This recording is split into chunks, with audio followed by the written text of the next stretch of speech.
Christ began.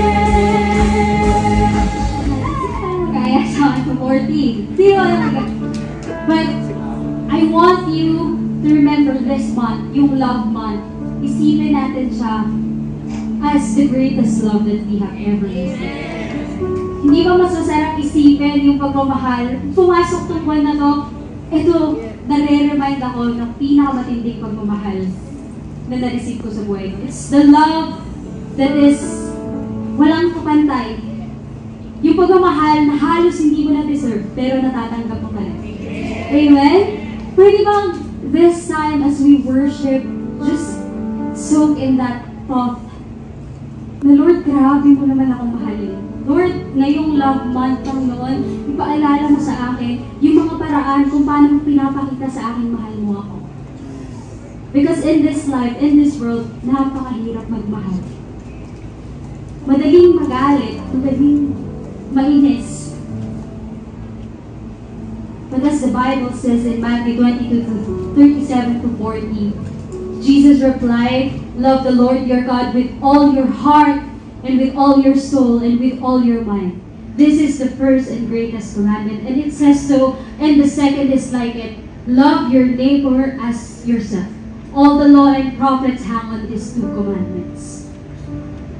Kapatid, kapag may pinagdadaanan ka, kapag nagagalit ka na, pag naiinis ka sa mundong ito, be reminded of the love that you are experiencing. And ask yourself, Lord, can I love like Jesus did?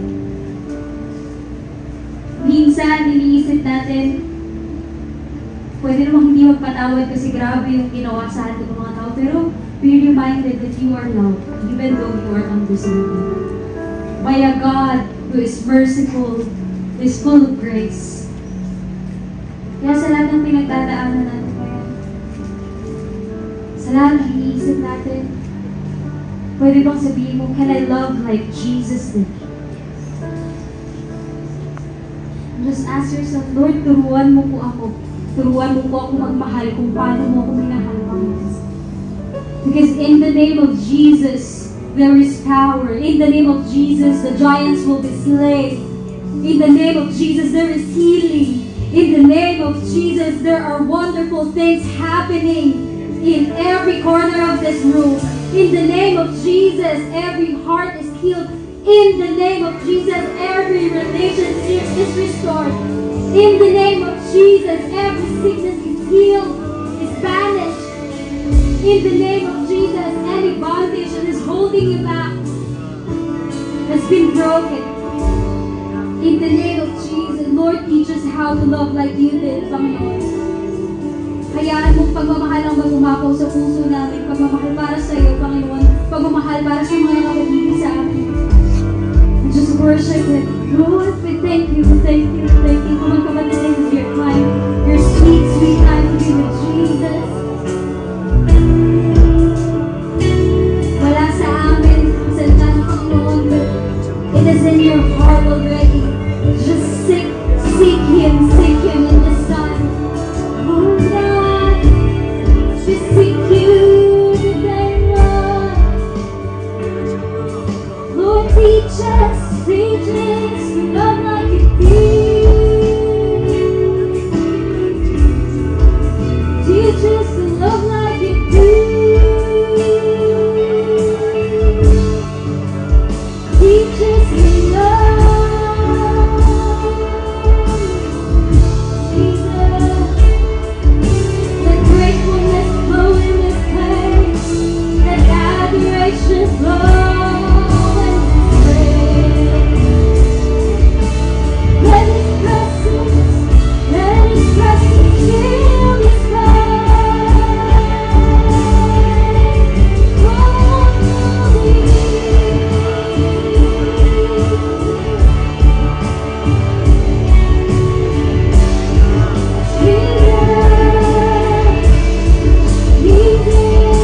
gusto mo.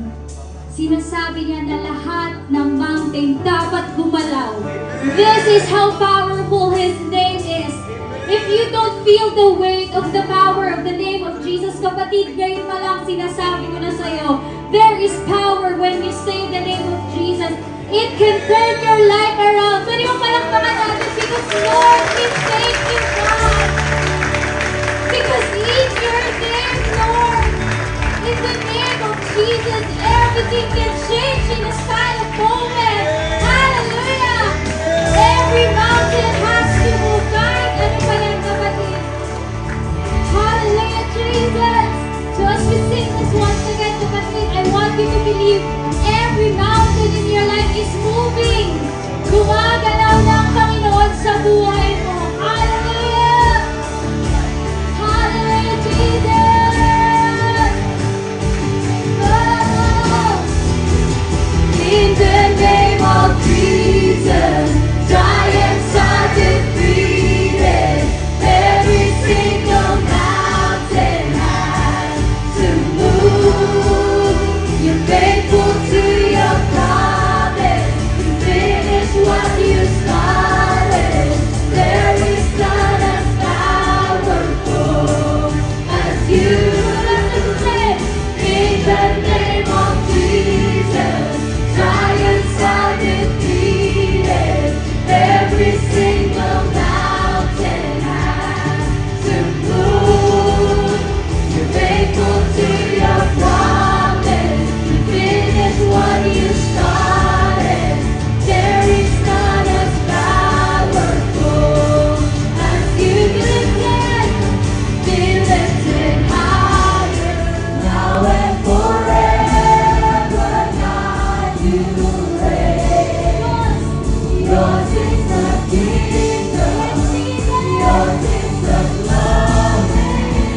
Yours is the name above all names. When you hold you, the man brought before you. Silence the voice of sin and grace.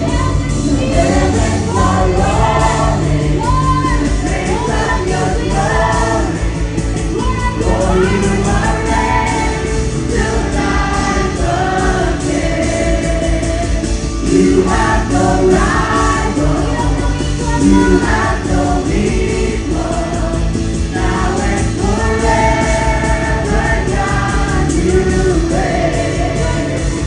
Yours is the kingdom, yours is the glory, yours is the name above all names. What a powerful name it is! What a powerful name it is! The name of Jesus Christ. What a powerful name it is! Nothing can stand against. What a powerful name it is! The name of Jesus. What's more amazing is, kung tatanungin natin yung sarili natin, why? Kung tatanungin natin yung sarili natin, why did Jesus did that? Or bakit ba ginawa ni Jesus yung bagay na yon para sa atin? Bakit siya namatay for us? And if we are going to reflect, Jesus died on the cross because He loves us. Even though we are undeserving, even though marami tayong mga bagay na pagkukulang sa Kanya, even though marami tayong mga lapses, even though alam natin sa sarili natin na hindi naman sa araw-araw ng buhay natin is nakalaan talaga para sa Kanya. Pero even though andun yung mga pagkukulang natin, alam ni Jesus na gagawin niya yun because He loves each and every one of us. And if we are going to celebrate the month of love today, what is the greatest love na pwede natin i-celebrate today? And that is the love of Jesus.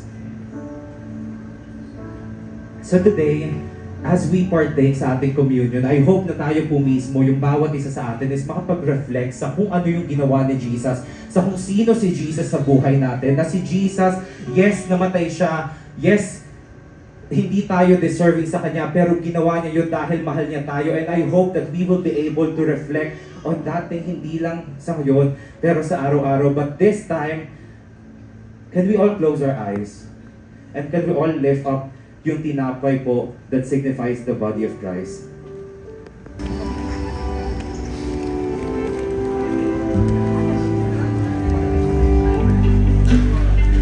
May mga pagkakamali, may mga sablay, may mga times na makakalimutan mo, may mga times na magkukulang ka. Pero alam niyo po anong nakakatawa sa principle ng sanctification, ang Panginoon hindi siya nagkukulang sa iyo.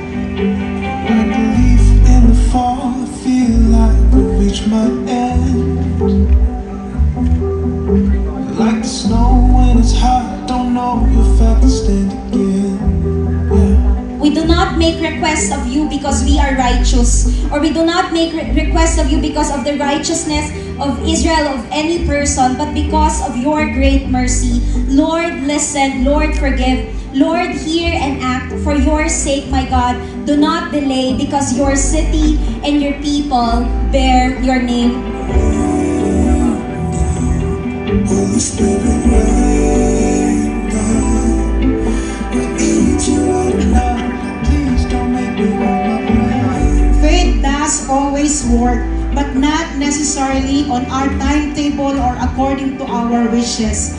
God is always faithful, and He wants us to trust Him with all our heart, even when we don't fully understand His purposes. Not to me, and I've lost control.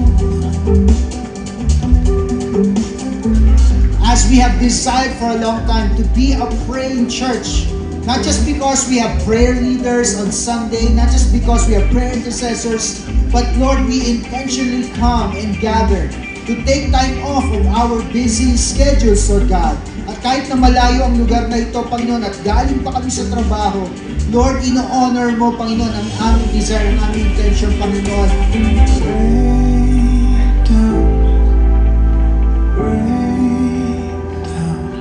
Holy Spirit, rain down.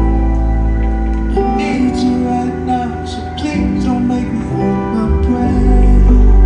Please don't make me hold my breath. Please don't make me hold my breath. Please don't make me hold my breath. Magandang umaga po sa bawat isa. Pwede po bang makibati ninyo ang inyong katabi? Encourage him or encourage her. Sandali lang po, nawala po ang aking Yung nasa harap nyo rin po, yung nasa likod nyo rin po, pwede nyo pong kamustahin. Welcome po sa ating 10:15 a.m. service, and of course, ayaw matangga, sandali lang po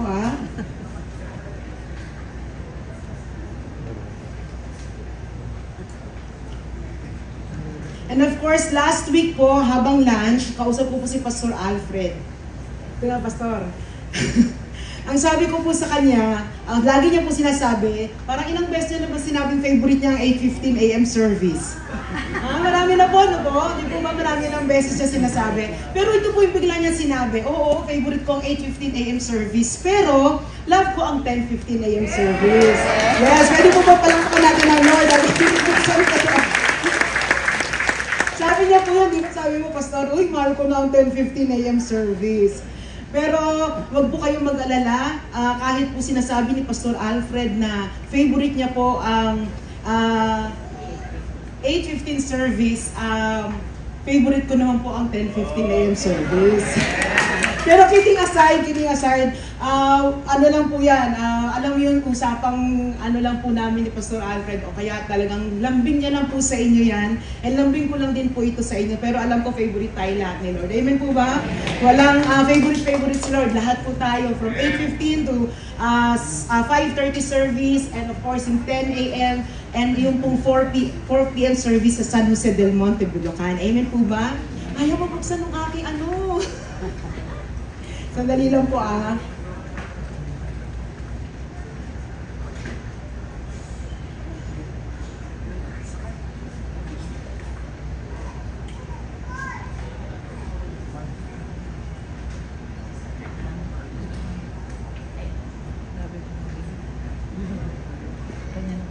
Yung cellphone ko nasa baba. But anyway, sayo ko yung manalangin. Lord, thank you so much for all the things that you have done in our midst. Salamat po, Panginoon, sa iyong presensya. Patuloy kang kumilos sa aming kalagitnaan. We continue, Lord God, to say na patuloy ka, Lord God, mag-unfold at mag-reveal ng iyong will sa bawat isa sa amin, Lord God. We are here with an expectant heart and we continue, Lord God, to abide in you. We continue, Lord God, to seek you. And we continue, Lord God, to ask, Lord God, that you will move in our midst, Panginoon. Lord, hindi na kami expectant, pero Lord, we are here and surrendering ourselves, Lord God, submitting ourselves, Lord, na punuin mo ang bawat isa sa amin, Lord God, and our ears, Lord God, are open para po sa iyo, Lord God. Salamat po, Panginoon, sa umagang ito. Salamat sa bawat isa na narito, Lord God. We continue, Lord God, to praise you and to glorify your name, Lord God. In Jesus' name we pray. Amen and amen and amen. Pwede po magpalakpakan natin ang ating Panginoon. Amen po. Yung pong ating 2024 na theme po natin is Moving Mountains. Of course, ang moving mountains po, yung mountains po na ating nire-represent dito are the obstacles or problems po na ating po na-experience. It may be very small or it may be enormous, masyadong malaki, pero somehow, yung pong ating paglakad o yung journey po natin, it becomes an obstacle. Tama po ba ako? Walang maliit, walang malaki pagdating po sa mountains na to. And we are excited para po sa 2024 na ang mga mountains na to ay patuloy na ma-move. Amen? At ito ay ma-flatten. And of course, sabi po in 2024, we want faith. Sabi nyo nga po, faith. We want faith that move or that can move mountains. And last month po, with our series entitled Faith to Move Mountains, yung pong ating in-establish o yung pong ating itinuro dito ay ang principles o mga principles that are needed to have faith that can move mountains. Di po ba, week 1 hanggang week 4 po, it's all about that kind of faith na dapat po ay ma-establish natin at patuloy na ma-develop ng bawat isa po sa atin. And from there, we have learned that faith is executed through prayer. Tama po ba ako? Kaya nga po sabi ni Pastor Raymond, we have to pay the price dahil po yung price na binabayaran po natin o yung babayaran po natin ay sa pamamagitan ng ating pananampalataya that is being executed sa pananalangin po ng bawat isa po sa atin. And to move our mountains, we must know how to pray the prayer of faith. Last week po, tinuro po ni Pastor Alfred yan kung paano po natin ipanapanalangin yung pong prayer of faith. Merong petition, merong thanksgiving, meron po spiritual warfare, and at the same time, meron po na kung saan talagang ikaw ay magpo-confess at magde-declare. Those are the prayer of faith. Pero sabi po dito, aside from that, para po sa mga hindi po nakuha o hindi po napanood o hindi po napakinggan ng lesson last or yung ating pong preaching last time, you can go to our YouTube channel, Cornerstone Philippines, para po dyan. And however, hindi lang daw po pala kailangan nating malaman ang prayer of faith natin, pero definitely, sabi po dito, kailangan din daw po nating maintindihan. Sabi nyo nga po maintindihan. Maintindihan natin that there are hindrances to prayer.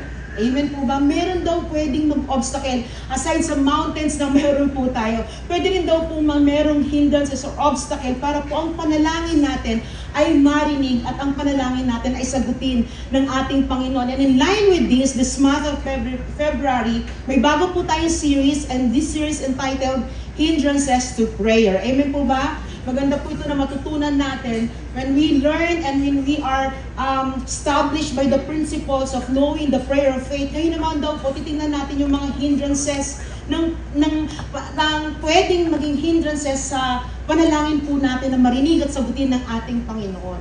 It has been said that when we are in an intimate relationship with God, we know His character. Tama po ba ako?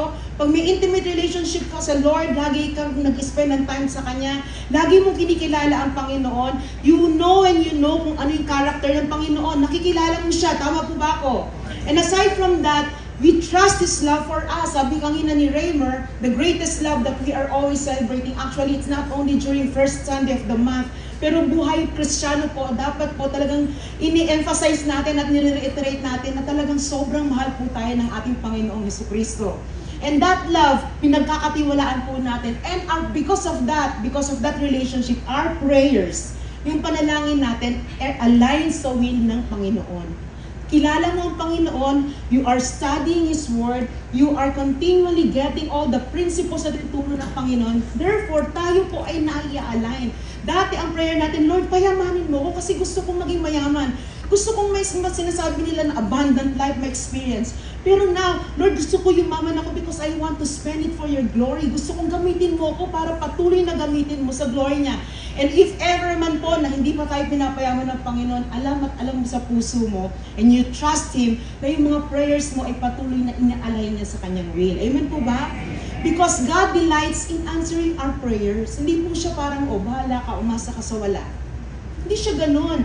He is delighted pagka po ang panalangin ng bawat anak niya ay sinasagot niya. Now, when our prayers are hindered, there is a very good reason for it. Dapat alam po natin yon na bakit kaya hindi sinasagot ng Panginoon. Sometimes, sasabihin ng Panginoon sa'yo, learn to wait. And that's the answer. Tama po ba ako? Wait daw. May sagot ng Panginoon. It may be yes, it may be no, pero you have to wait. Pero sometimes, alam mo po kung bakit parang ang panalangin mo hanggang dito lang sa bubong.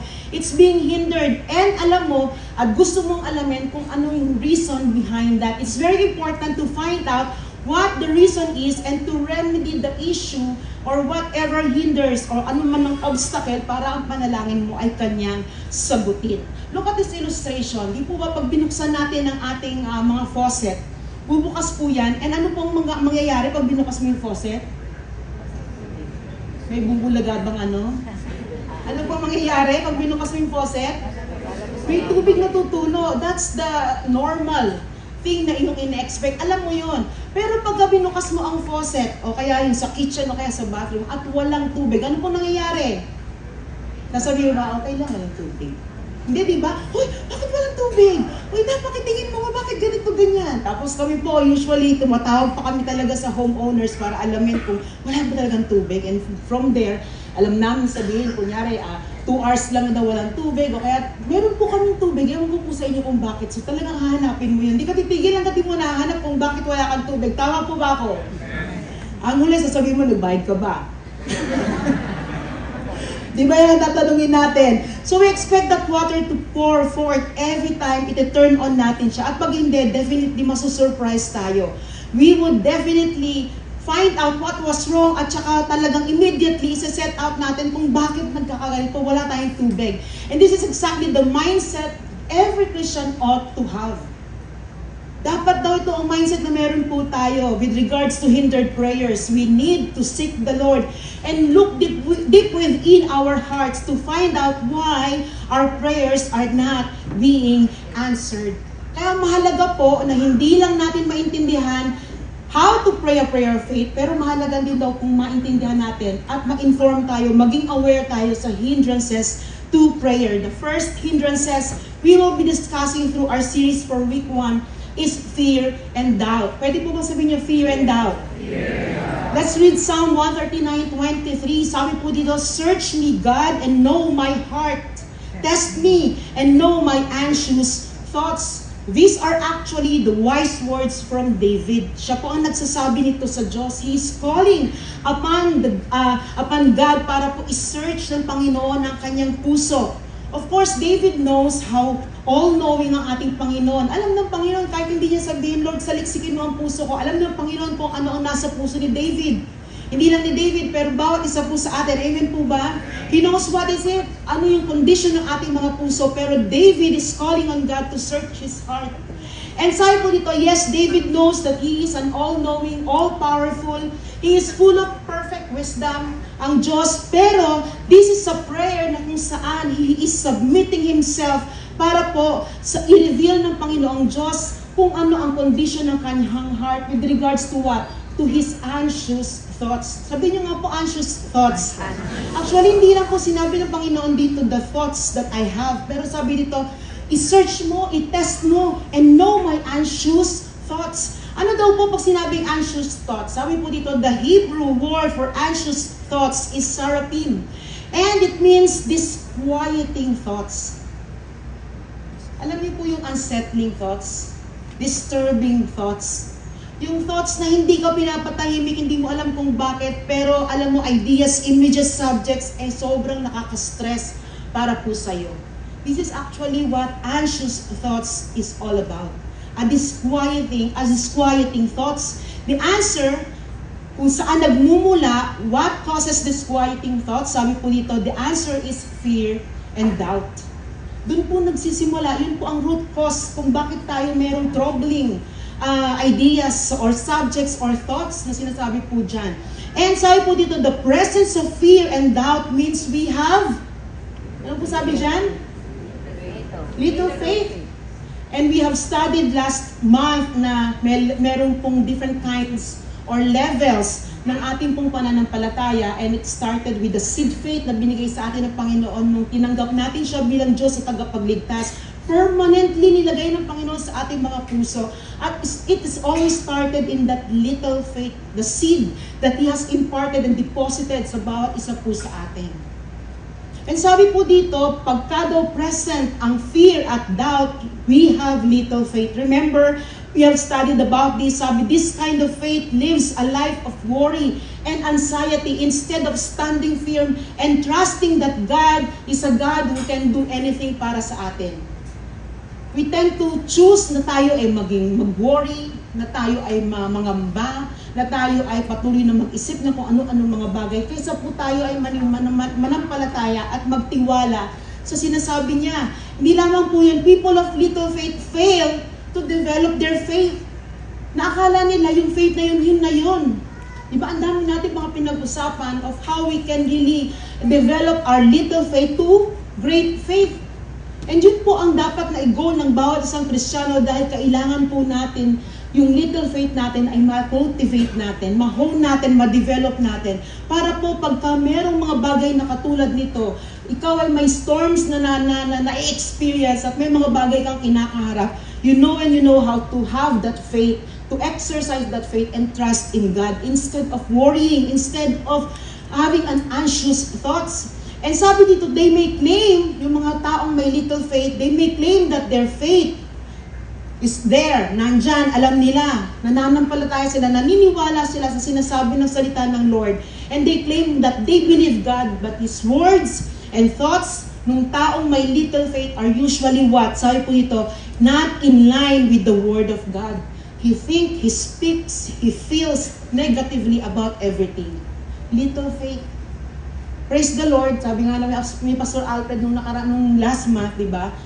It's a good start para po sa atin. May little faith tayo and we are on our way para po i-develop yan. And if today is the right day para po na aware tayo na little faith lang meron tayo ngayon, we have still tonight, tomorrow para po i-develop yan at ask ang Lord para tulungan po tayo na ito ay maging little faith at ma-transform into great faith. Apart from disobedience, look at the negative feeling Adam and Eve experienced when they sin against God. Let's read Genesis 3:7-10. Sabi po dito, then the eyes of both of them were opened, and they realized they were naked, so they sewed fig leaves together and made coverings for themselves. Then the man and his wife heard the sound of the Lord God as He was walking in the garden in the cool of the day, and they hid from the Lord God among the trees of the garden. Kaya sila biglang nagtago, but the Lord God called to the man, where are you?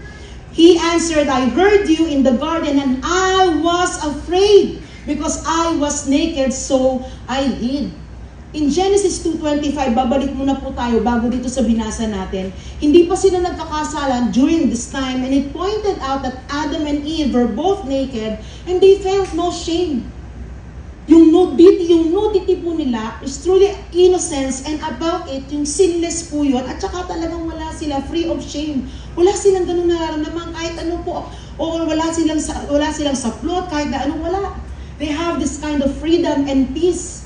Because why? Wala pa pong kasalanan during the time. Eh dito po sa binasa natin, pagdating po sa Genesis 3:7-10, because they disobeyed God, instantly, sabi nyo nga po instantly, they became aware and they felt shame when they realized their nakedness. Though they never worn clothes before, hindi nila alam, wala silang idea kung ano ba talaga yung clothes na to, the knowledge of good and evil creates what? Aside from shame, it creates what? A fearful urge to cover themselves. A fearful urge para po i-hide ang kanilang mga sarili from each other, to mistrust the other person's motive and thoughts. Hindi lang po yun, to protect themselves. Saan? Paano? Bakit sila natatakot? Bakit sila nahihiya? Bakit? Because of sin. And it was never God's will for mankind to be fearful. Tama po ba ako? Of course, we're not talking about cockroach dahil takot po ako dyan. Pero may mga bagay po na, alam niyo po yun, yung utang na hanggang ngayon, lumalaki ng lumalaki ang interest, yung mga bagay na hindi natin hinaharap na problema, yung nangyari sa'yo na sabi mo, Lord, wag po sana akong magkakasakit, bigla kang nagkasakit, o kaya pamilya na alam mo, chine-cherish mo, and you keep on praying on it, and until the time dumating na nasira yung pamilyang yan. Mga problema hindi mo inaakala, pero you know what, sabi dito, it was never God's will for each of us. Bawat isa po sa atin to be fearful. It wasn't until the arrival of sin that fear became a problem for mankind. Because of sin, mankind now struggles with fear. Fear and shame, sabi po ito, affects our relationship with God. And it affected the ones unhindered, yung wala pong problema, maayos, direct access, relationship of Adam and Eve with God. That instead of having confidence in their intimate relationship with God, because of sin, fear sets in, doubt takes place. Again, dahil natakot si Adam and Eve because of the presence of sin, they are now having doubt instead of having confidence in their relationship with God. Same with us. Bakit kami anxious thoughts? Bakit kami fear? Bakit kami doubt? Sabi po dito, without fear, the Bible says that we can be confident. Sabi niyo nga po, confident. Confident in our relationship with God, which is opposite of doubt or yung timidity. Hebrews 4:16, sabi dito, let us then approach God's throne of grace with confidence, so that we may receive mercy and find grace to help us in our time of need. Ephesians 3:12, in Him and through Him, faith in Him, we may approach God with freedom and confidence, without sin. Pero kapag nandyan ang kasalanan, fear and doubt sets in. Fear and doubt is getting in the way of our relationship with God.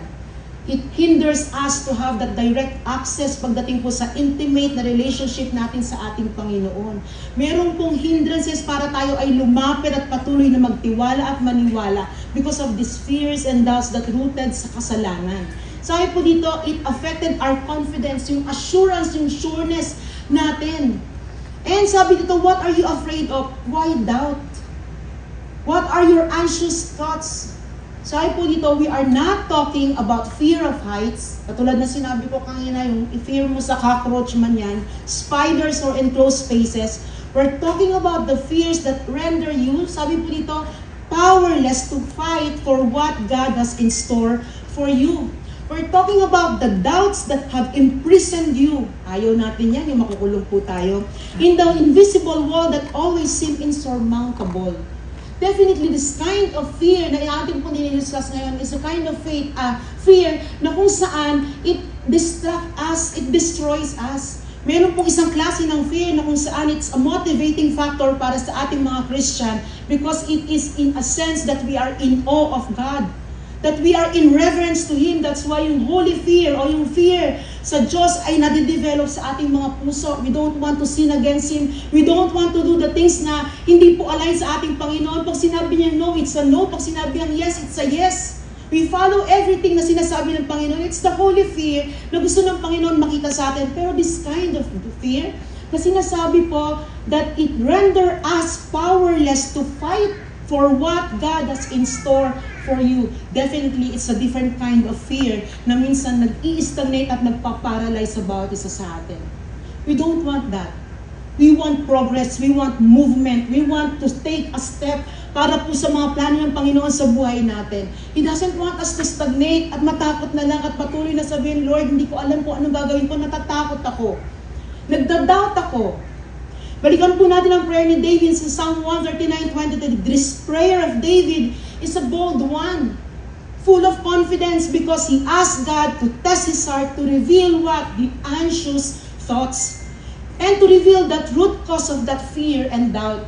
Bakit daw po mahalaga natin maintindihan o alam kung ano po yung anxious thoughts o pinanggagalingan ng anxious thoughts na ito? Number 1, sabi po dito, fear and doubt are trust issues. Kapatid, kung nagtitiwala ka ng buo sa Panginoon, do you think fear and doubt will sets in sa iyong puso? Confident ka, alam mo, kilala mo ang Diyos, alam mo ang pangako niya. Alam mo ang character, ang nature ng Panginoon. So bakit ka magdadoubt? Bakit ka matatakot? Sabi ni Craig Rochelle, what we fear the most often what reveals where we trust God the least. Wow. Anong bagay, area ng buhay mo that you trust God the least? Pera ba? Relationship ba? Health mo ba? Ano yung bagay na yan that you least trust God? And you know what? Sabi po dito, doon mismo nagre-reveal yung fear na meron po tayo. Sabi ni Charles Spurgeon, doubt discovers difficulties which it never solves. It creates, sabi po dito, hesitancy, despondency, despair. Its progress is the decay of comfort and the death of peace. Believe is the word which speaks life into a man, but doubt nails down his coffin. Ito yung pwedeng gawin sa atin ng doubt, ng fear. And if we have complete confidence in God, bakit nga magkakaroon ng room sa puso natin ang fear at saka ang doubt? If we have that complete confidence sa ating Panginoon. Yes, kapatid, merong moment of fear. Tama po ba ako? May moment of doubt. Sino po sa inyo yung hindi nakaranas pang matakot? Sige nga, baka meron. O kaya yung magduda man lang. Lahat tayo, kapatid, we have this moment. Moment of fear, moment of doubt. But kapatid, don't let it consume you. Don't let it devour you. Don't let it overcome you. Overwhelming minsan ng fear at doubt, pero wag mo nga hayaan na i-hinder ka nito sa mga gustong gawin ng Panginoon sa buhay mo. Remember that at the time of our conversion, God has deposited this God kind of faith about isa sa atin. And this faith na dineposit niya, although it is little faith or a seed of faith, sabi dito, it is supposed to weed out all the impurities sa buhay natin. And that includes fear and doubt. Kaya nga po, yung faith na yan, supposed to be, should be developed and cultivated. Para bakit po? So that all these impurities sa buhay po natin, definitely will have the strength and will have the power through the power of the Lord sa buhay po natin na matanggal at maalis po sa ating buhay. 2 Timothy 1:7, God has not given us a spirit of fear and timidity. Pero ano sinabi niya? Of power, love, and self-discipline. Kaya kapatid, pagka yan nare-recognize mo na meron sa buhay mo o present siya sa puso mo o sa isip mo yung mga anxious thoughts na yan, kapatid, there is something. Dahil hindi yan ang gusto ng Panginoon sa atin. James 1:6-8, but when you ask, you must believe and not doubt. Because the one who doubts is like a wave of the sea, blown and tossed by the wind. That person should not expect to receive anything from the Lord. Grabe po ito, no? Ini-inform tayo. Kung nagda-doubt ka, kapatid, huwag kang mag-expect na sasagutin ng Panginoon ng panalangin mo. Nag-doubt ka eh. Kayang-kaya kang dali ng sitwasyon o ng doubt mo kung saan man. Pwede kanyang ilibing ng buhay. Pwede kanyang ilagay sa pinakamalayo at pwede kanyang ilayo sa Lord. Sabi po dito, that person should not expect to receive anything from the Lord. Such a person is double-minded and unstable in all they do. Fear and doubt keeps us awake at night and keeps us restless in the day. Alam niyo, naramdaman niyo po ba yung natulog kayo? 8 hours naman, pero pag gising mo, pagod na pagod ka, hindi mo maintindihan kung bakit. O kaya natutulog ka, alam mo, gusto ng katawan mo magpumikit, pero ang dami naglalaro sa isip mo, gagawin ko to, meron akong babayaran bukas, meron akong ayusin na ganito, kakausapin ko si Maring ganyan, pupunta ako sa ganito. Fear and doubt keeps us awake at night, keeps us restless in the day. Kapag restless tayo, kapatid, mainitin po ulo natin. Lahat kaaway natin. Tama po ba? O ako lang yung ganon? It's either about marriage, either career, either money, either health, anumang mga bagay yan. What consumes you during sa gabi na ikaw ay matutulog o kaya sa araw na nagiging restless ka. Sabi sa Psalm 127:2, "In vain you rise early and stay up late, toiling for food to eat, for He grants sleep to those He love." Don't let fear and doubt give you a hard time to sleep. Amen? Baka ang dami mong iniisip, ang dami mong kinakatakutan, ang dami mong pinagdududahan. And don't let the stress of the day keeps you awake. The truth is, God doesn't want you to be on that thought, anxious thought, yung troubled ka about tomorrow, and even po stress ka or fearful ka for today. Alam mo kung anong gusto ng Lord? God's best for each one of us is that we are at rest. Kasi pag buo ang tiwala mo sa Panginoon, hindi ka matatakot. Naranasan niyo na po ba yung takot at takot ka sa gabi, parang may kumakaluskos, parang may papasok na magnanakaw.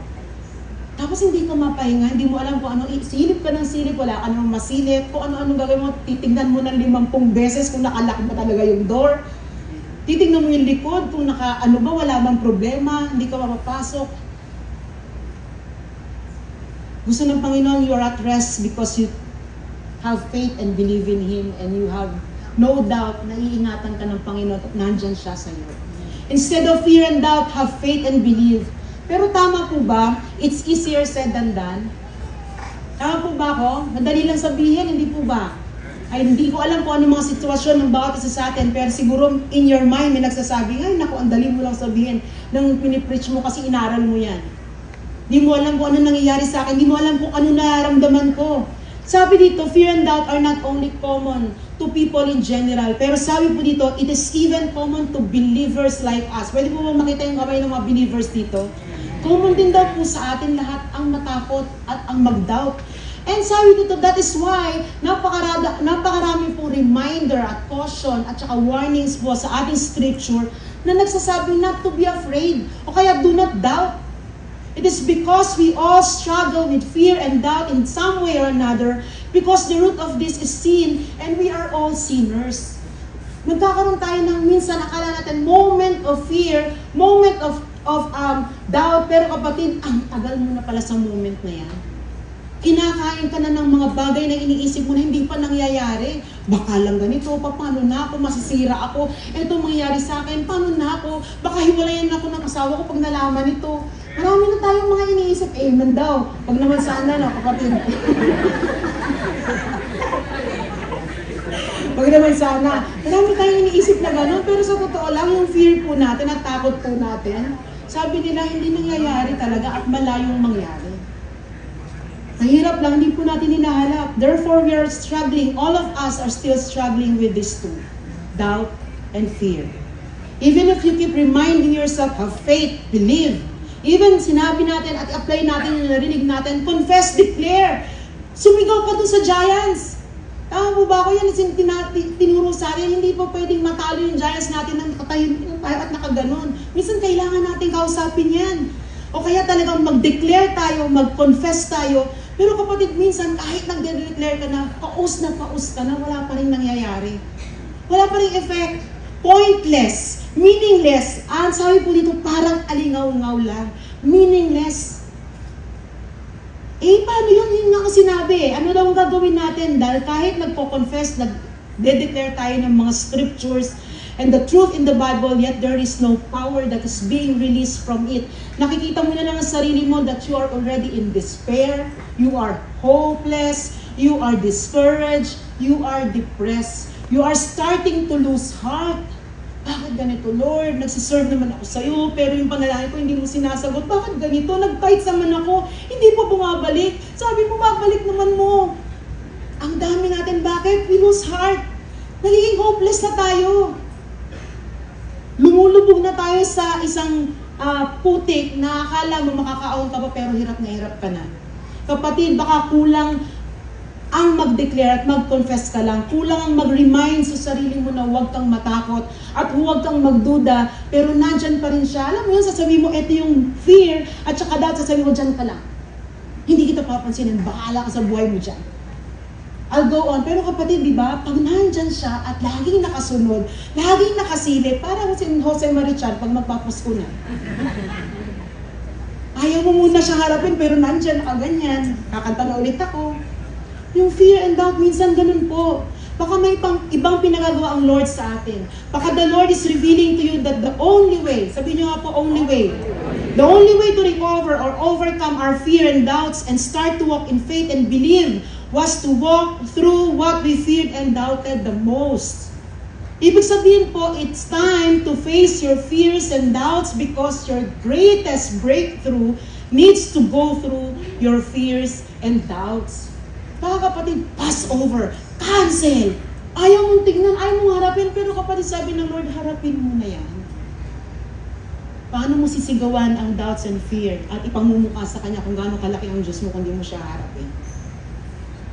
Paano mo sila harapin kung hindi ka pa ready na talagang sabihin mo, move mountains dahil hindi ka dapat dito? There's no way around it. Avoiding it now only makes it a bigger challenge later on. How important it is to know fears and doubts. Sabi po dito, our fears and doubts matter. Nagmamatter din po siya. Bakit instead of making it something to cause you na ikaw ay maging stagnate, hayaan mong gawin mong springboard ang fears and doubts na yan para lalo kang tumatag sa Panginoon. Para lalong lumalim ang pananampalataya mo sa Kanya. Para lalo kang turuan ito na magtiwala ka sa Panginoon. Na may ability ang Lord na gawin ng mga bagay na akala mo dahil sa fear and doubt hindi niya kaya, pero kaya niyang gawin sa bawat isa sa atin. Gawin natin itong tungtungan para yung next level natin, kayang-kaya po nating abutin para sa Panginoon. Nandyan siya, gusto mong set aside o baliwalain, pero kapatid, harapin mo siya not because you will allow it to threaten you. You will not allow na i-intimidate ka ng fear and doubt na yan. O kaya po, i-belittle ka ng mga fear and doubt na yan. Sabi dito, because ultimately, our fears and doubts show how we're relying on our own efforts and not trusting in our Savior. Minsan, di ba, marami pong pagkakataon sa buhay natin, we know, magtiwala kay Lord. Alam natin, huwag tayo mag-rely sa sarili nating strength. Pero kapatid, ilang beses po tayo na last option natin ang magtiwala sa Lord at sasabihin natin, baka kaya ko to, pwede ko itong gawin, gagawin ko to, ito ang number plan. Plan A, Plan B, Plan C. Hanggang naubos na yung A to Z, wala ka pa rin nangyayari because you are relying on your own effort. You are trusting yourself more than trusting the Lord. I'm not telling it or I'm not just preaching sa inyo because ako po na-experience ko rin ito.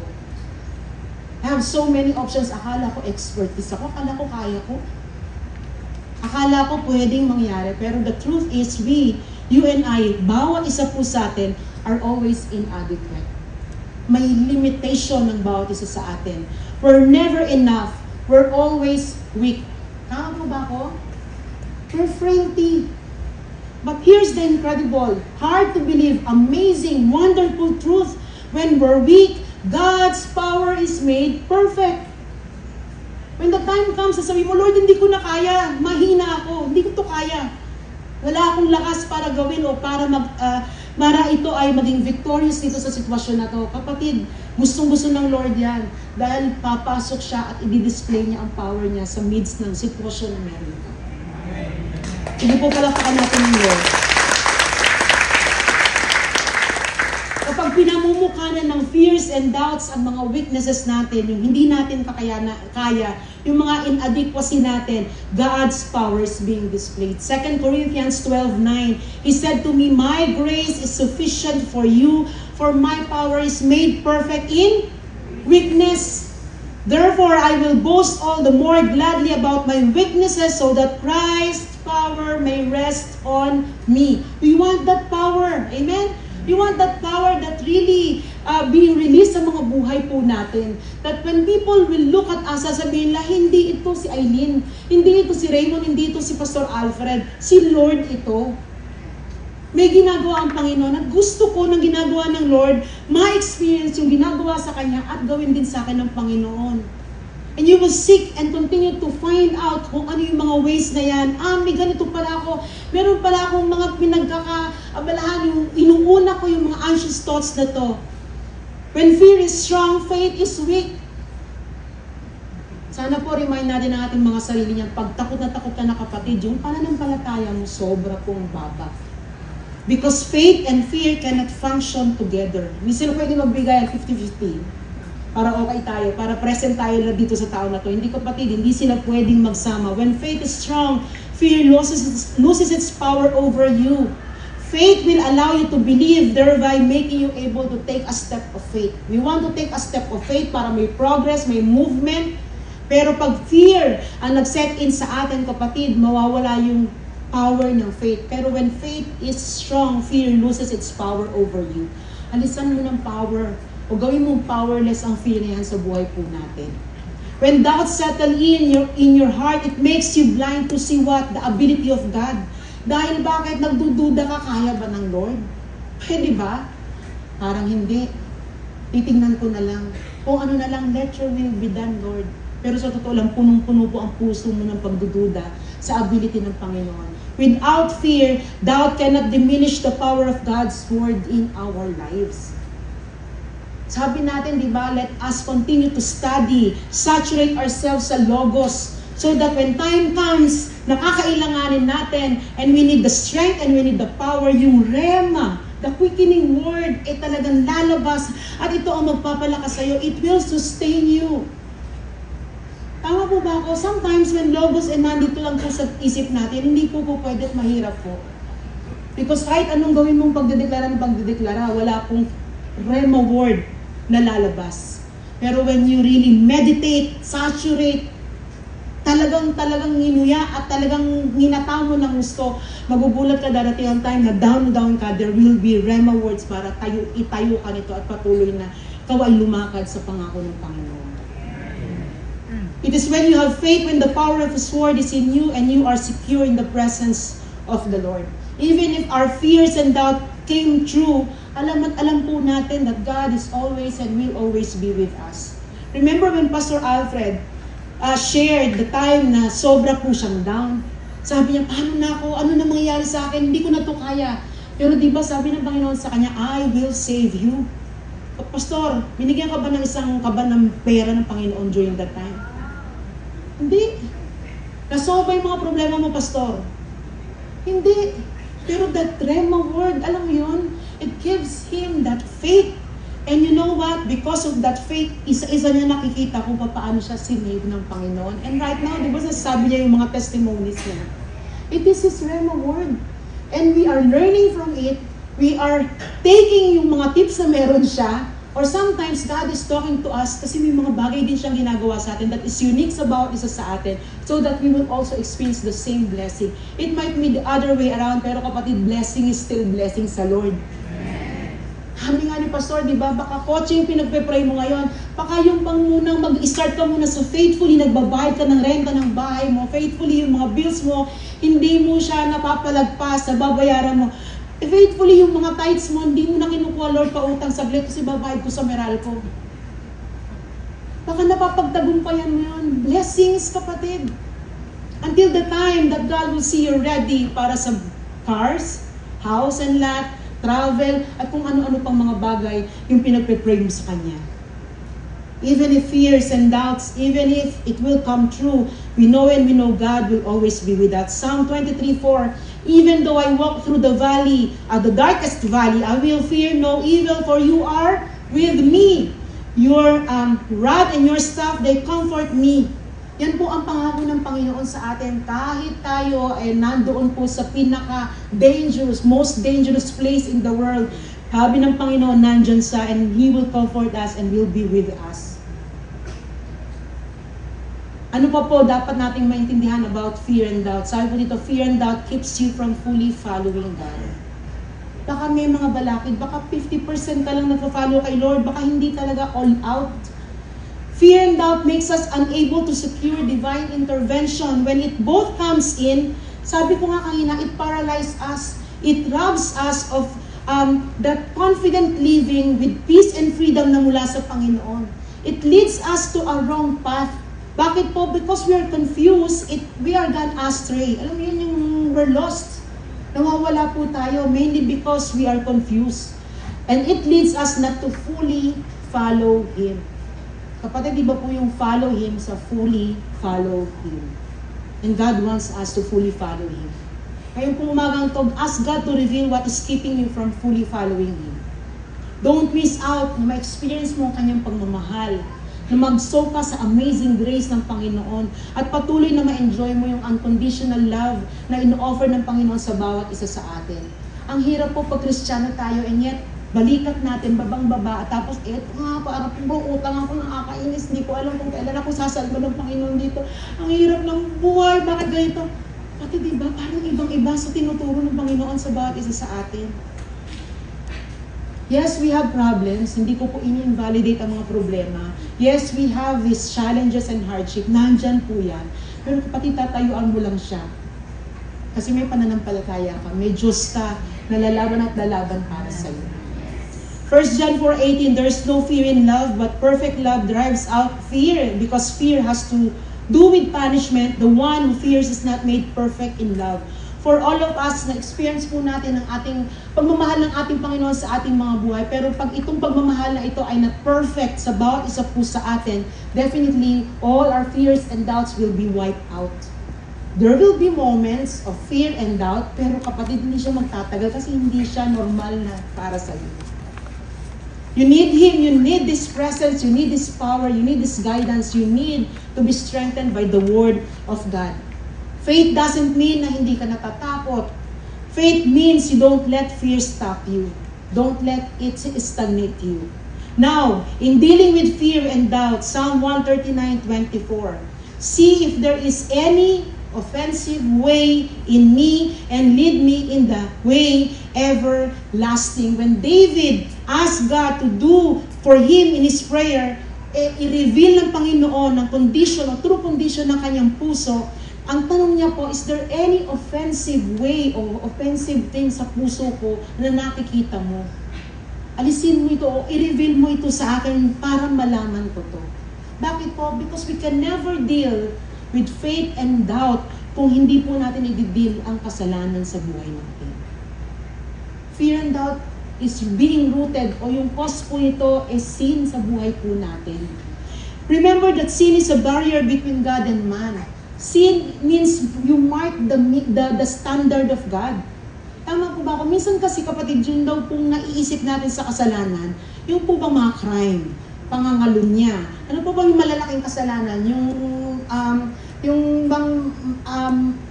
Yung magalit ka sa tao, yung maging bitter ka sa tao, kaya halos patayin mo na ang tao sa mga tingin mo at salita mo lang. Minsan ganun lang po naka-focus yung atin pong sinasabing kasalanan. Pero kapatid, you know what? Anything that you mark or misses the mark or the standard of God sa buhay mo.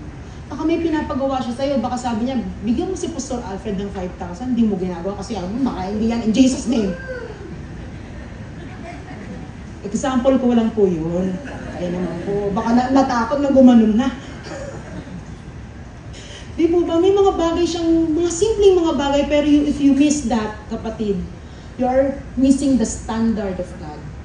Or maybe, baka akala mo nagmi-minister ka, pero nagmi-minister ka, punong-puno ka naman ng galit, punong-puno ka ng reklamo, punong-puno ka ng mga bagay na, ano ba naman to, simbahan na to, 2 hours ako nakatayo, pero ganito, ganyan lang. Wala man lang maibigay, kahit man lang pang juice. Kapatid, it is not pleasing before God. Mga bagay na hindi kaaya-aya sa Kanya. Baka nandito kayo kung ano-ano sinasabi niyo, di po ba? Baka sobra po ng, ewan ko kung ano yung nasa puso po natin. Pero kapatid, hayaan po natin i-submit ang ating mga sarili so that we will be able to deal with that sin. Whatever God is telling us, i-let go po natin yan, o kaya i-deal po natin yan, o kaya hayaan natin ng Holy Spirit na tulungan tayo na mag-deal po ang kasalanan na yan. Sabi po dito, when we deal with sin, we take away the only thing that empowers all the hindrances to our prayer. Inaalis mo ng power yung mga hindrances na yan. Without sin, sabi dito, we become confident in our relationship with God. We are confident in His Logos. We become confident in His Rhema. And we become confident in our prayers. And sabi po dito, when deep-seated fear and doubt rears its ugly head sa heart po ninyo. Ulitin ko po kapag mayroong fear at doubt, lalo na po yung deep-seated fear and doubt na sinasabi po dito. Ano sabi dyan? It usually indicates a deeper issue in us. May problema. And it may be seen that this deeply seated sa ating mga puso at sa ating mga isipan.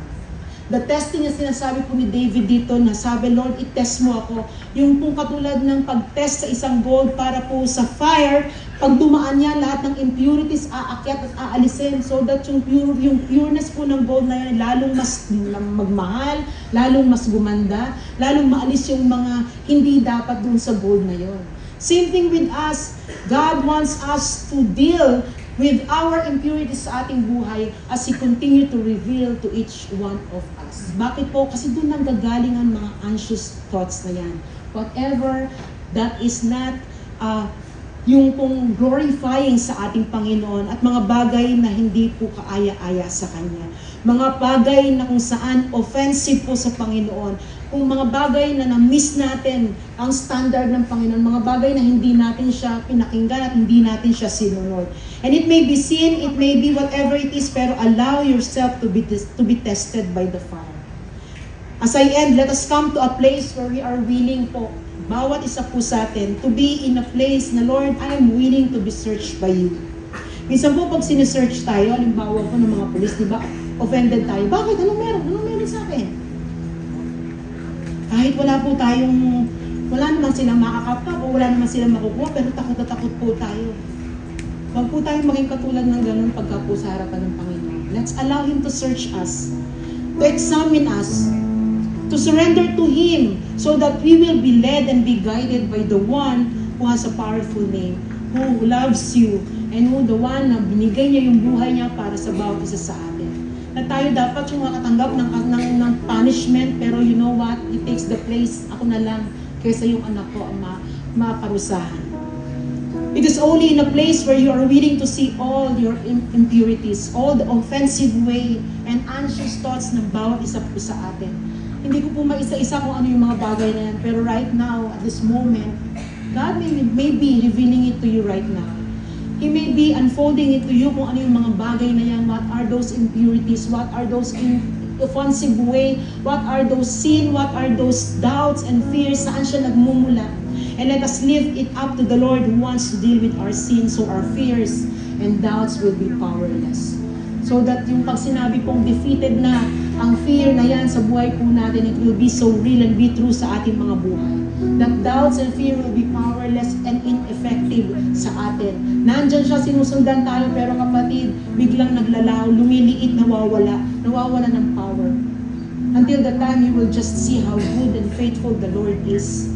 Instead of being blind to what ability na kaya ng Panginoon sa buhay mo, nagiging blind ka sa fear at saka sa doubt niyan, because lalong lumalaki ang ability ng Panginoon na ipakita niya, iparanas na sa iyo that He is faithful and He is always true. Tayo po'y tumayo.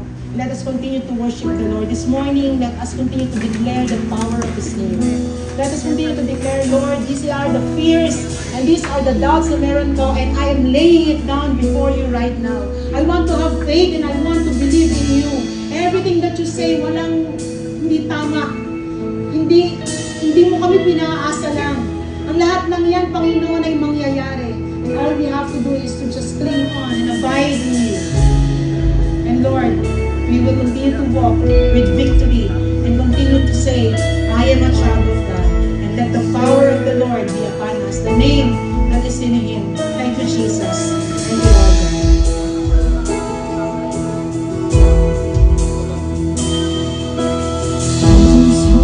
Speak the name of Jesus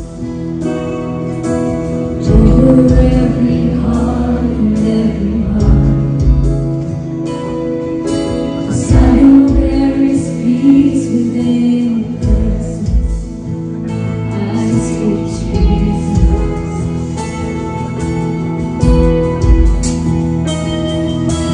I just want to speak the name of Jesus.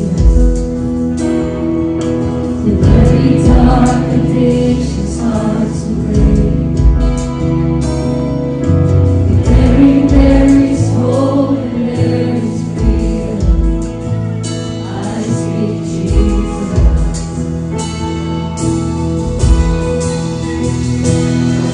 With power, your name is healing. Your name Break every stronghold, shine through the shadows, burn like a fire. I just want to speak the name of Jesus over fear and all anxiety. To every soul captured by depression, I speak Jesus. Your name is power, your name is healing, your name is life. Break every stronghold, shine through the shadows, burn like a fire.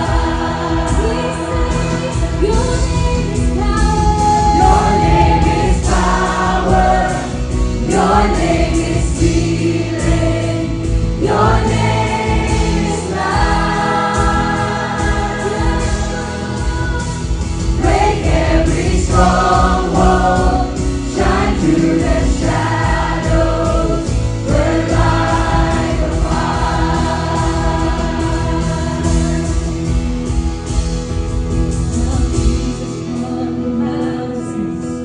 Jesus in the streets, Jesus in the darkness over every enemy.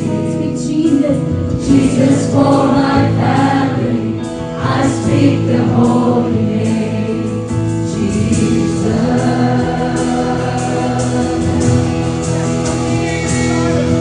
Shout Jesus from the mountain, Jesus in the streets, Jesus in the darkness over every enemy. Jesus for my family, I speak the holy name, Jesus. Let us sing the song with confidence, the Lord. Yes, Jesus. Jesus in the streets, Jesus in the darkness over every enemy. Jesus for my family, I speak the holy name, Jesus.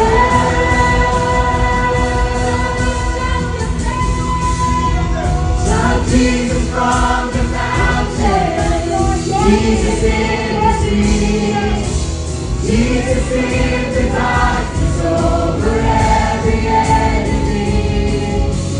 Jesus for my family, I speak the holy name, Jesus. Kapatid, let it be a time like this na kung saan yung place na meron ka will be your altar before the Lord right now. Let it be na pour out mo ang puso mo sa Kanya.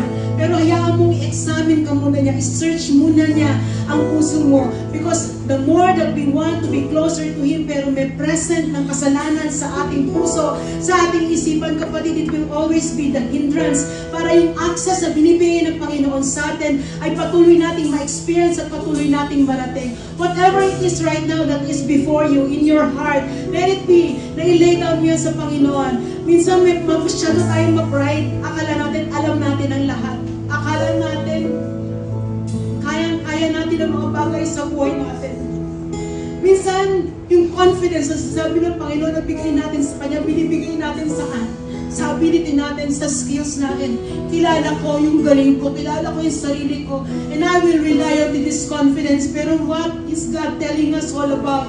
Let us put our confidence in the one who calls us and loves us, and the one na siyang talagang nag-alis sa atin sa putikan at patuloy na ngayon na-experience natin ang buhay na napakasaya at napaka-blessed because of His presence, not of the material things, kapatid, but because of the presence of the Lord.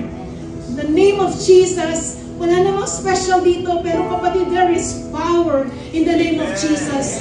The name, the power that is being attributed to the very power ng Panginoon, who He really is, His character, His nature, anong meron sa pangalan ng Panginoon. But it's so powerful that even sin definitely wipes out sa ating mga us to have that sin be taken para patuloy tayong lumapit. What fears and doubts ay patuloy na ma-wipe out dahil may confidence tayo at naniniwala tayo sa ating Panginoon. May gagawin ng Panginoon sa buhay ng God sa atin. Every day of our life, we are called by the Lord to just rely on the power of His name. Let it be that we will speak on every anxieties that we have. Power over our anxieties, power over our shame, power over our sins, power over fears, over doubts. But Lord, let your power manifested in our lives, for we want that power to be experienced by our lives. We want to be victorious. We want to live in confidence. We want to live in peace. We want to live in freedom coming from you. Oh, we will shout your name. Thank you, Lord Jesus. Thank you, Lord God. Talagang malakas na palakpak para sa ating Panginoon. Thank you, Jesus. Thank you, Lord God. Thank you, Lord Jesus.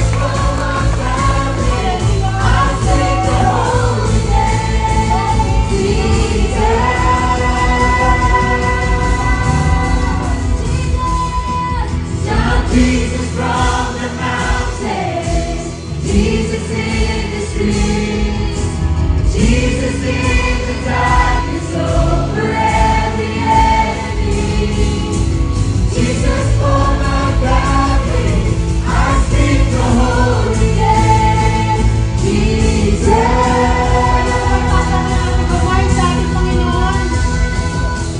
Shout Jesus from the mountains, Jesus in the streets, Jesus in the darkness over every enemy, Jesus for my family, I speak the holy name, Jesus. Jesus, we receive and we claim the power, Lord God. We call upon the powerful name of Jesus. We believe in the powerful name of Jesus. And we will experience the power of Jesus in our lives, Lord God. Thank you, Lord Jesus. We give all the glory to your name. In Jesus' name we pray. Amen and amen. Thank you, Jesus. Thank you, Lord. Ay, kung makakaupo na. Of course, yung ating pong renovation, actually, tapos na po, hindi pa po natin naabot yung ating pong ang LED, pero may kalahati na tayo, Pastor. So, I think we will go to the next level na po. I think, hindi ko po alam, pero parang yung susunod po natin is yung dalawang gilid na, of course, lalagyan din po natin ng ganyan. Pero, yun na po yung ating next project. Marami-rami pa po dahil meron pa po tayong salamin, meron pa po tayong ayusin natin yung booth ng ating visuals and production and even the chairs. Pero in this time, alam ko po na mapoprovide yan. And we will all see and witness the goodness and provision ng ating Panginoon. Of course, if you are giving renovation, pwede po nandyan po yung ating mga online bank po natin, Metrobank Robinsons Bank, and of course, yung GCash po, nakapangalan po sa akin yan. Please indicate lang po yung renovation para po allocate po natin ng tama po yung inyong giving. And of course, yung midweek service po natin every Wednesday, 6:30 p.m. Napakatindi rin po ng ginagawa ng Panginoon sa ating midweek service. It's a time na kung saan soak po tayo sa presence ng Panginoon at patuloy na nanalangin. Dito po yan sa third level, 6 p.m. Of course, yung ating youth service po every Saturday. Pwede bang marinig ba pa kaunti yung mga boses na marinig dyan? Every Saturday po yan, 3 p.m. Dito naman po sa third level din po. And of course, on February 24, 8 a.m. po sa Ebenezer Compound, FBSS, sa SJDM Bulacan, ang ating po water baptism and admission fee for the documents and everything po na ipe-prepare para po sa inyo is 100 pesos. And of course, we have our prayer team. Dito po, they will gladly pray for you after the service po. Anything po na pag-pray natin, let's have people na mag-agree sa atin sa pananampalataya at panalangin po. Meron po ba mga first-timers? First-timers po sa area po na ito? Ayun, meron. Dito po. Ayun, meron din po. First-timers. And last one po. Ayun din po. Pwede po mga malakas. Meron po sa ating church and we are praying na ito po yung isa. Marami po kakataon po na magsasama-sama tayo sa ganitong gathering. Mamaya po after service, we will be asking you sa ating pong welcome corner for a short background lang po ng ating simbahan and para po mas ma-meet namin kayo. Sandali lang po yan. And let us pray for our tithes and offering. Again, we are thanking the Lord for your faithfulness sa pagbibigay po ninyo sa ating Panginoon. And of course, hindi naman niya napupunta kay Lord. Hindi po kailangan ng Lord ang ating mga pera. Mayaman po siya, pinanggalingan ng ating mga pera. Pero yung gawain po, at yung mga bagay na dapat po natin maging responsable tayo sa lahat ng mga bagay na ito, bayarin po natin, doon po napupunta yan. But alam ko po na kahit po yun ang mga pinagpupuntahan yan, we are advancing the kingdom of God through your giving. Amen po ba? And we are thanking the Lord for all of you. So, patuloy po, huwag po tayo manghinawa na maging faithful sa ating pagbibigay sa ating Panginoon. Amen? Sabi nila, bakit daw ganun sasabihin pa na ibabalik ng Panginoon? The more you give, the more po talaga ang Lord ay magbabalik sa atin. Pag ang anak natin, di po ba they're doing great, binibigay natin sa kanila eh. And hindi ko po sinasabi na pag nagbibigay kayo, parang natutuwa ang Lord na, ay, anak ko nagbibigay. Pero you know what? He knows how to honor yung bawat bigay natin at balik natin ang ating tithes and offerings sa Kanya. At pag nag-honor ang Panginoon, matindi po. Hindi lang basta bigay, hindi lang basta balik, pero napakarami, siksik-liglig ang Kanya pong pagbalik sa atin. It may be in other forms, it may be material, it may be money, it may be kung ano man po yan, spiritual na mga bagay, pero I believe that He will always return it to us and will always, and He will never ever napagkulangin tayo. He will always provide for us. Amen po? Kahit po manalangin, and we will also end sa ating pong benediction prayer. Lord, thank you. Thank you so much for everything that you've done. Salamat po, Panginoon, sa opportunity na kami ay makapagpuri sa iyo sa pamamagitan ng aming pagbibigay. Kaya mo, Lord God, na as we cheerfully give with all our heart, Lord God, at with worshipful heart, Panginoon, hayaan mo, Lord God, na tanggapin mo ito. I-honor mo, Panginoon, ang aming mga, ito po, Panginoon, at offering, Panginoon, sa iyo, Lord God. At patuloy na ikaw, Lord God, ang mag-prosper nito, Lord God. Ikaw, Lord God, ang gumamit nito. Ikaw, Lord God, ang mag-guide, Lord God, so that yung tamang allocation at paggamit ng Lord God ay patuloy na sa iyong glory at sa iyong glory lamang. Lord, I speak blessings sa mga faithful givers, Lord God. Bless them, Lord God. Lord, i-amaze mo sila ng mga bagay na bubuksan mo opportunity para sa kanila. Let the heaven be wide open and that they will see, Lord God, how grateful they are, Panginoon, na ikaw ang kanilang Diyos na hindi nagpapabaya, hindi nagkukulang, at kailanman, Panginoon, ay Lord, nagpo-provide ng aming mga pangangailangan. I speak blessing sa gifts, Lord God, and the giver, Panginoon, in Jesus' name, amen. Even, Lord God, sa temporary namin na pagkakalayo-layo, Lord God, as lumabas kami, Lord God, sa lugar na ito, patuloy na ang presensya mo ay sumama sa amin. Protect us, Lord God. Lord, give us favor, Panginoon, as we do things, Lord God, throughout this week. Tulungan mo kami araw-araw. Your anointing be upon us. And let it be, Lord God, that as you bless us continuously, Panginoon, hayaan mo rin ang blessing na to ay patuloy namin maibahagi sa mga taong aming nakakasalungo. Let Jesus shine sa aming mga buhay all throughout the days of our lives, Lord God. In Jesus' name we pray. Amen and amen. God bless everyone. See you next Sunday,